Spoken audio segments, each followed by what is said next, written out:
What's up guys, Aaron here, back with another video. Today's video is the full review of the Nintendo Switch.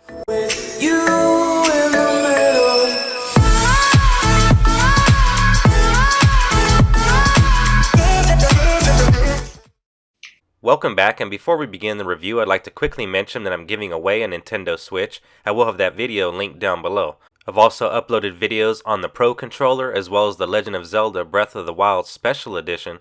I will have those unboxings linked down below as well. Next, I'm going to quickly cover the contents of the box, with the first of which being the Nintendo Switch console itself, along with both the left and right Joy-Con controllers. We also get an owner's manual as well as both the left and right Joy-Con straps. Also included is a HDMI cable, our USB Type-C wall adapter, as well as a Joy-Con grip. And last but not least, we have the dock itself. Now that you know what comes included in the box, let's go ahead and take a closer look at the console. And we'll go ahead and do so by first looking at the dock. So on the front we get a little bit of Nintendo Switch branding, and on the bottom left hand corner we get a LED light letting us know that the console is turned on. On the bottom are 4 rubber feet to ensure no unwanted movement on a flat surface. On the back is some Nintendo branding with a door that folds down, and once it's folded down the ports are revealed for our AC adapter, our USB, as well as our HDMI out port. On the left side is a cutout for our cable management system. And if you look down in the center, you can see where the dock connects with the console. On the left side, we have 2 USB 2.0 ports, and the dock is approximately 4.1 inches high, 6.8 inches long, and 2.12 inches deep, and weighs in at approximately 0.72 pounds. Next up is the console, which has a 6.2-inch LCD touchscreen with a resolution of 1280 by 720. The console features 32 gigabytes of internal storage, and under the hood we get an NVIDIA custom Tegra processor. The device runs at 1080p while connected to a big screen and 720p while using it handheld. Also internally housed is an accelerometer, a gyroscope, and a brightness sensor. The Nintendo Switch features a 4,310 mAh lithium-ion battery that lasts approximately 2.5 to 6.5 hours depending on what game you're playing, and to fully charge the device from zero takes approximately 3 hours. On the back of the console is a little bit of Nintendo Switch branding. We also have a fold-out kickstand, and underneath that kickstand is a spot to insert our memory card, which the Switch itself does support up to 2 terabytes. And also on the lower section of the device we have 2 rear-facing speakers. In terms of button functionality, on the top left we have our power button, next up is our volume buttons, followed by a 3.5mm audio jack and a game card slot. On the right and left side we have our rails for our Joy-Cons, and on the lower bottom is our brightness sensor as well as our second set of speakers, which are front facing. Next we have our left Joy-Con grip, which is approximately 4.02 inches high, 1.41 inches long, and 1.12 inches deep. It has an overall weight of 1.7 ounces. The controller features Bluetooth 3.0, HD rumble, and an accelerator and gyroscope. In regards to the button layout, the left Joy-Con features a left stick, up, down, left, right, L, ZL, SL, and SR buttons, as well as a capture button, release button, and sync button. You can expect to get 20 hours of battery life out of the Joy-Con controllers, and it takes approximately 3.5 hours to fully charge them. The right Joy-Con is slightly heavier, coming in at 1.8 ounces, and features a right stick, A, B, X, Y, R, ZR, SL, and SR buttons, as well as a home button, release button, and sync button. The added weight in the right Joy-Con controller comes from the addition of both a motion IR camera, as well as built-in NFC technology that once again is only in the right Joy-Con. And lastly, we have the Joy-Con grip, which is Nintendo's version of a classic controller. Joy-Con grip is approximately 3.98 inches high, 5.67 inches long, and 1.58 inches deep, and weighs approximately 0.21 pounds. The purpose of the Joy-Con grip is to once again become more of a classic style controller once you insert the Joy-Cons into both left and right sides. The Joy-Con grip works excellent, however if you're looking for a dedicated controller, I highly recommend the Nintendo Switch Pro controller, which we will talk more about later on in the video. Now that we've discussed the specifications of the accessories, let's go ahead and play a game.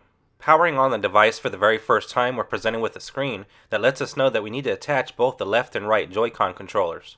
And we also get step-by-step instructions on how to connect the console to a TV. The next thing I want to talk about is the games, or more specifically, The Legend of Zelda Breath of the Wild. And in front of you is the special edition, but I also have the regular copy. As you can see, the cartridge housing the game is about half the size of a PS4 or Xbox One cartridge, and the size of the game itself is similar to a SD card, yet a little bit thicker.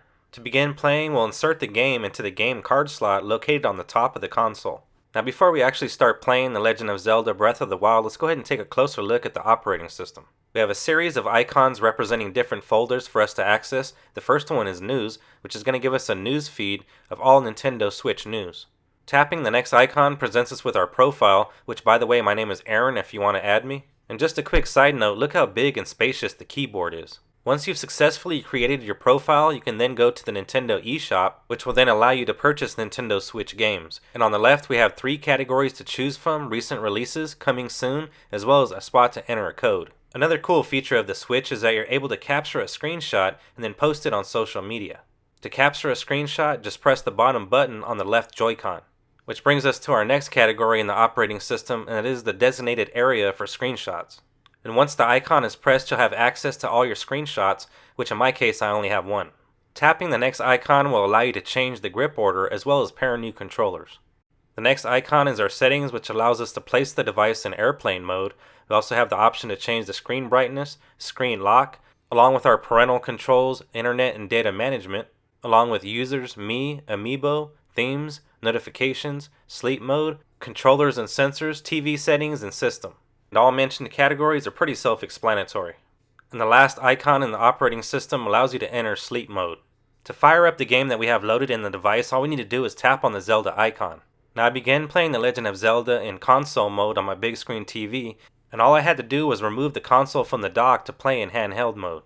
Now that we've looked at what comes in the box and taken a closer look at the components themselves, as well as the operating system, let's go ahead and begin the review portion of the video. Now, as with every product, there's going to be things that I do and don't like about it, so I'm going to go ahead and first start off with the things that I don't like about the Nintendo Switch, and then we'll talk about the things that I do like. So the first thing that I don't like is the price. The Nintendo Switch costs $299 before tax.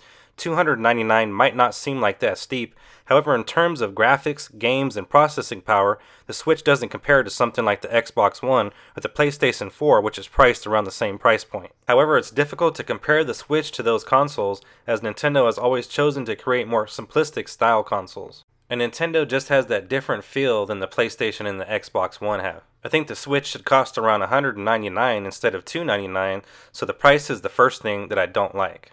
The next thing that I don't like is that the Switch doesn't come with any games. Nintendo should have released the Switch in the same fashion that they used to, and that's with a Mario game. Mario Kart 8 is set to release in late March, and Super Mario Odyssey is to release later on in the year. Again, I would have loved to see either one or both of these titles available at launch and come bundled with the system. The next thing I don't like is the lack of availability. Not long ago, Nintendo released the mini version of the Nintendo, the NES Classic, and is sold out everywhere in around 2 minutes.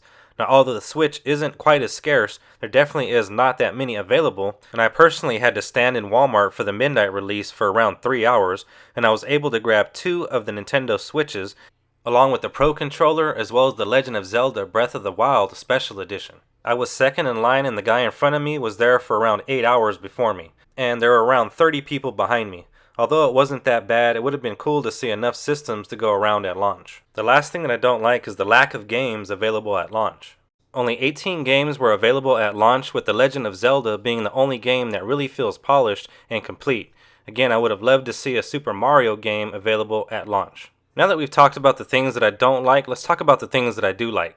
The first thing that I like is the Switch is a hybrid console, successfully combining both the best of home console play and portable gaming. And the Switch is the first of its kind to work great in both aspects. I really have to applaud Nintendo for thinking out of the box and trying to suit the needs of both console gamers as well as portable gamers. The next thing I like is the versatility of the Joy-Con controllers.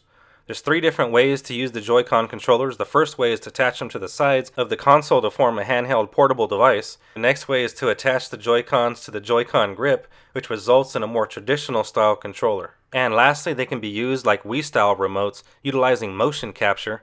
Now, each Joy-Con controller has an individual battery, and the right Joy-Con features an NFC reader to transfer information. It also features an infrared camera at the bottom for motion capture. Next, I want to answer a few questions that you still might have about the Nintendo Switch. So question number 1 is, are there different colors to choose from? And the answer is yes. However, the different colors only pertain to the color of the Joy-Con controllers. So the Switch comes with either all gray Joy-Cons or blue and red Joy-Cons. Once again, the system is exactly the same. The only difference is the color of the Joy-Cons. Question number 2 is, how is the sound quality from the console itself while not docked?